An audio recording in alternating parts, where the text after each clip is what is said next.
Okay, hello, and welcome to Tech and Learning Conversations. I'm your host, Kevin Hogan. Now, if you've been in education long enough and involved with technology in the classroom, you could remember way back almost the last century when we would have these conversations. Can the students behave in class using technologies like Google, then Twitter, then Facebook? Each time the concern was the same, that students are getting ahead of us and we don't have a policy yet. Well, here we are again, except this time the gap between what students know and what districts can manage feels even wider. Today, I'm talking with Kenzo Vanhaesebroeck, a technology coordinator at Pineville ISD in Texas, about how a small district thinks about AI when it seems like a new platform pops up every day. We talk about his shift from what is an acceptable use policy to a responsible use policy, why he thinks being vague on purpose is actually a strategy, and how he's using teacher-to-teacher modeling to move the needle on AI adoption.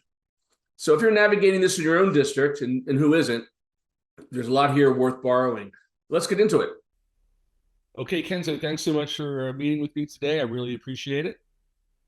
And you're very welcome. And here we are again, talking about AI. Sometimes I wake up in the morning, I say, is this really going to happen again? And yes, it does, but it's for a reason, right? It feels like it's the topic we can't get away from. Right, right. But, there are so many different aspects of it, right? From, just basic, boring administrative back office aspects of using AI to the use of students using it or misusing it. Maybe sometimes faculty members misusing it. Yes. No one quite understanding what they have in front of them in terms of the power and the responsibility. But there's some things that you've been recently working on specifically. Now, I'll date myself here. I've been in the ed tech space for about 25 years. And some of the first articles I remember were how to keep students from misusing Google, this new thing called Google, right? And then Twitter comes along, and then Facebook comes along, and then social media comes along.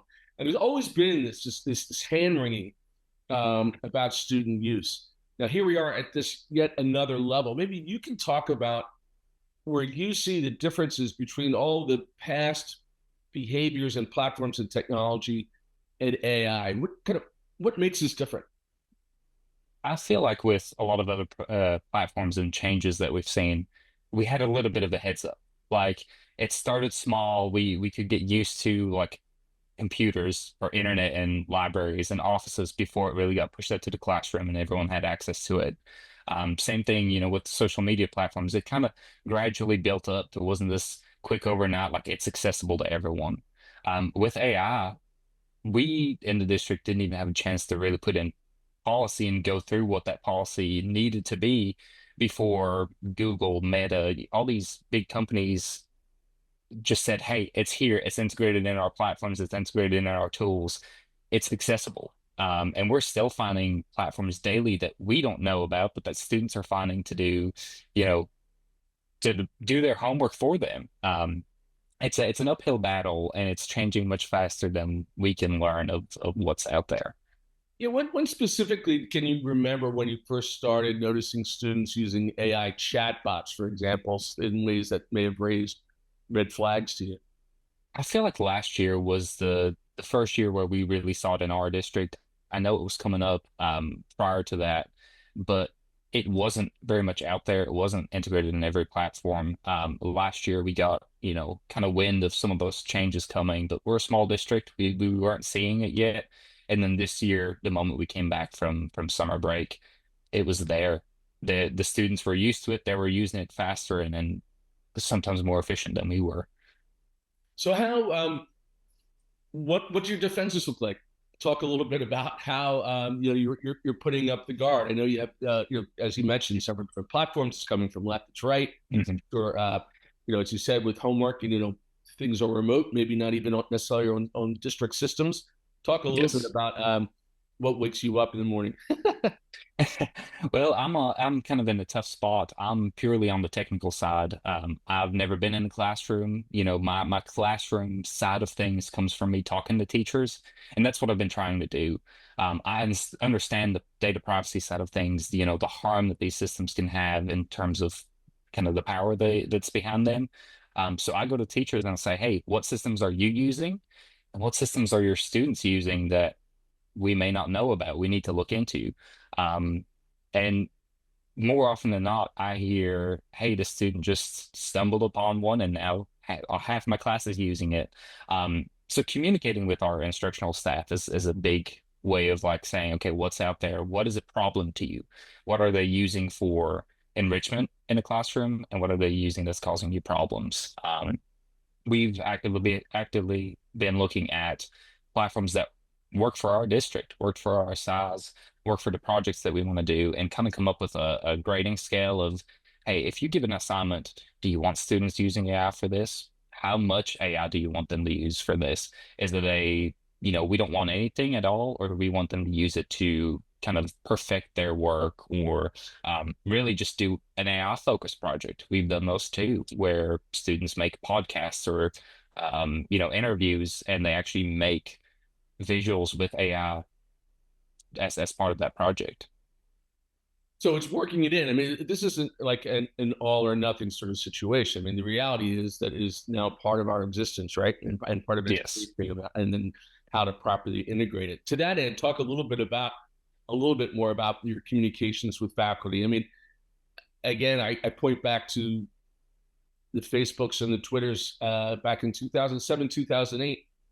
We were all being introduced to this stuff at the same time, both 8-year-olds Yes. and 80-year-olds, right? And Yes. we're kind of the same here with the AI. Do you see much resistance, or do you see an embrace of it? Talk a little bit about the temperature of your faculty and how you can help, and any suggestions you might have for your colleagues who are watching and listening. Okay. On how to maybe help emphasize or accentuate the positive of AI. Yeah. I think a big thing is we're seeing that split. People that are actively using it, that are encouraging it, that are looking for platforms themselves of what they want to use. And then we've got those teachers that say, I'm still using my projector from 20 years ago. Why would I switch to something new? Why would I go to an interactive panel? We've got people like that. And they hold that same stance in terms of AI. A lot of people just don't see a need for it until they're shown like, hey, it does have a place in your classroom. So we've got a couple teachers that are really strong on that, piloting a new platform, looking for ways that we can use it in our district. And generally, if I see something good happening, I'll put that same teacher in front of the teachers that are hesitant, and I'll say, hey, it's not just cheating. There's also good sides to this. Sure. I've got to be the guy in the middle, like, hey, don't put personal data in there, and be careful with it, and just don't rely on it too much. But I try to pick up on those people that are using it for good, or that are doing things that I've never even thought of, and say, okay, let's put this in front of the rest of the district, so maybe we can all take notes and kind of, you know, base our next steps on someone just messing around with it, figuring it out for themselves. Another aspect of all this in terms of student use of technology back in the day and now in the present is the creation and the emphasis on policy, right? Or what's acceptable and what's not.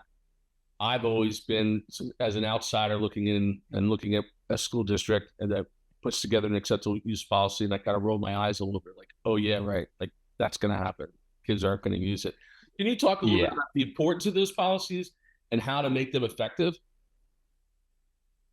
It's a tricky subject because you can't say you're not allowed to use this, because by the time you get it implemented, that's changed. It's either gotten better or worse, or there's another platform out there. So you have to be kind of vague on purpose. We put a very big emphasis on responsible use instead of acceptable use, because as times change, responsible use looks different. And for us, it was, like I said, creating that grading scale of, it's not no AI or all AI policy, it's you determine for yourself what works in your assignments. If you as the teacher say no AI allowed for this assignment and you catch someone, you've got our policy kind of, our policy support and saying that's cheating. But if you say you're allowed to use some AI, then there's some leeway for saying what is responsible and what's not. And a big part of that is education. My image of responsible use looks very different than a teacher. So that policy is written usually by me or by someone in my spot. And then I usually have to put it in front of them and say, hey, what are you understanding of this? Like, what does this, the way that I phrased it, what does this look like in your classroom? It's a tricky subject, but I think almost being a little too restrictive by being vague is better than falling behind and not having policy at all. You mentioned too that this is an ever evolving sort of thing. I mean, these platforms keep coming, keep coming on that you're monitoring. Any advice again out for our readers and our listeners about kind of getting ahead of the problem, and I guess maybe we shouldn't call it a problem. It's an issue, right? I really like that idea of responsible use versus acceptable use too. That's going to be the headline on our podcast there. But talk a little bit about, let's just say, keeping pace with this incredible phenomenon. How do you do it? Staying up to date is hard because so much changes, but being open-minded is the first step to at least kind of staying in the loop, like, hey, where's all these changes coming from? And honestly, messing around with it. I've told teachers multiple times, like, hey, if you find a platform that I've not had the time to vet, go into it with a cautious mind, be careful with data privacy, things like that. But mess around with it. Make a teacher account, see what it's capable of, then bring it to me and say, hey, this is why we think it's good. And I do the same. I have a software engineering background, and I learned how to code line by line. When I see AI tools pushing out a 200-line script or, an entire website in seconds, it's frustrating to me. But if I don't adapt to that, I fall behind. Yeah. So I started incorporating it, to some extent into how I make scripts, how I make programs, how I, kind of make my process more efficient so I don't fall behind. I'm not an all AI. I don't have automation running, looking at everything, but I'm at least kind of getting my foot in the door and being like, okay, what can this do for me? What's out there? How wide is this topic? Well, Kenzo, thank you so much again for your insights and your time. We took a topic that sometimes feels overanalyzed, but I think we could. The toughest part about this conversation is ending it. It seems like we're doing a lot of cool and innovative stuff, and I think our listeners and viewers will get a lot out of it. So thanks a lot. I appreciate that. Anytime. A quick thanks to Kenzo for a conversation that easily could have gone on another hour. What I keep coming back to is that the framing, the responsible use instead of acceptable use. It sounds like a small bit of semantics, but it's actually a completely different philosophy. One that acknowledges the policy you write today probably won't cover what students are doing 6 months from now. That's a lot of fun, right? So if you found today's conversation valuable, please subscribe to the Tech and Learning Conversations podcast wherever you have that on your platforms, and share it with colleagues who are wrestling with the same questions. We'd love to hear how your district is handling this AI moment. Reach out to us again at Tech and Learning. Until next time.